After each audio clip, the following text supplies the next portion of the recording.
Hi friends, welcome to our channel. ఈరోజు మేము చేయబోతున్న రెసిపీ వచ్చేసి ఆలూ ఫ్రై. ఆలూ ఫ్రై మాకు కూడా తెలుసులే, నువ్వేంది చెప్పేది అనుకుంటున్నారేమో, కానీ ఇది మా స్టైల్లో చేసిన ఆలూ ఫ్రై. ఇది మీరు ఒకసారి చూసి ట్రై చేయండి, మీకు కూడా తప్పకుండా నచ్చుతుంది. ముందుగా దీనికి కావాల్సింది ఆలు తోలు తీసుకున్న ఆలూని బాగా తురుముకోవాలి. అవన్నీ తురుముకున్న తర్వాత ఒక బౌల్లోకి తీసుకొని వాటిని బాగా కడుక్కోవాలి. ఒక 3-4 టైమ్స్ అన్నా బాగా కడుక్కోవాలి. ఎందుకంటే మనం ఆలూని ఫ్రై చేస్తాం కాబట్టి ఫ్రై చేసినప్పుడు అవన్నీ అంటుకుంటాయి.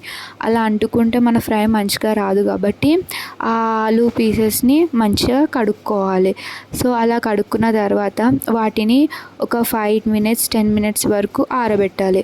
అవి ఎండిపోయిన తర్వాత ఒక బౌల్ తీసుకొని ఆ బౌల్లో ఆయిల్ పోసుకోవాలి. ఆయిల్ పోసుకున్న తర్వాత మనం ముందుగా ఆరబెట్టిన ఆలూ పీసెస్ని ఆయిల్లో వేసుకొని ఫ్రై చేయాలి. లైట్ బ్రౌనిష్ కలర్ వచ్చే వరకు ఫ్రై చేస్తూనే ఉండాలి. అవి లైట్ బ్రౌనిష్ కలర్ వచ్చినాక వాటిని అన్నిటిని ఒక ప్లేట్లోకి తీసుకోవాలి. తర్వాత మిగిలిన ఆలూ పీసెస్ని కూడా అలాగే ఫ్రై చేసుకోవాలి. దాని తర్వాత అదే ఆయిల్లో పల్లీలు కూడా వేసుకొని ఆ పల్లీలని కూడా లైట్ బ్రౌనిష్ కలర్ వచ్చే వరకు బాగా ఫ్రై చేయాలి. ఆ పల్లీలని కూడా అదే ఆయిల్ వేసుకొని ఫ్రై చేయాలి. ఆ పల్లీలు బాగా ఫ్రై అయిన తర్వాత వాటిని కూడా మనం ముందుగా తీసి పెట్టుకున్న ఆలూ పీసెస్లోనే ఈ పల్లీలని కూడా మిక్స్ చేయాలి. దాని తర్వాత కరివేపాకుని కూడా బాగా ఫ్రై చేసి దాన్ని కూడా వాటిలోనే వేయాలి.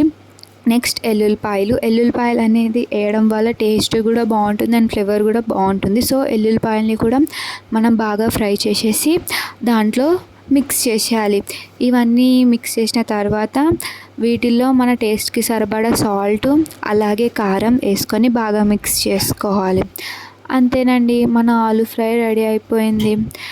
మీరు కూడా మా వీడియో చూసి తప్పకుండా ట్రై చేయండి, మీకు కూడా తప్పకుండా నచ్చుతుంది. ఇది మెయిన్గా పప్పులోకి చారులోకి నంచుకోనికి బాగుంటుంది. అలాగే మనం అన్నంలో కూడా మిక్స్ చేసుకొని తినచ్చు, నార్మల్గా కూడా తినచ్చు. టేస్ట్ అయితే చాలా అంటే చాలా బాగుంటుంది. మీరు కూడా ట్రై చేయండి, మీకు కూడా నచ్చుతుంది. అంతేనండి, మా వీడియోలో ఏమైనా చిన్న చిన్న మిస్టేక్స్ ఉంటే ఎక్స్క్యూజ్ చేయండి. మాకు కొన్ని అడ్వైస్ ఇవ్వండి, కామెంట్స్ చేయండి ఈ తప్స్ ఉన్నాయని.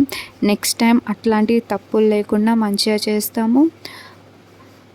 అంతేనండి, బాయ్. మా వీడియో మీకైతే నచ్చింది అనుకో లైక్ చేయండి, షేర్ చేయండి, తప్పకుండా సబ్స్క్రైబ్ చేయండి. మరెన్నో వీడియోస్ కోసం మన ఛానల్ని సబ్స్క్రైబ్ చేయండి. రెసిపీస్ కావాలంటే కామెంట్స్ రూపంలో మాకు తెలియజేయండి.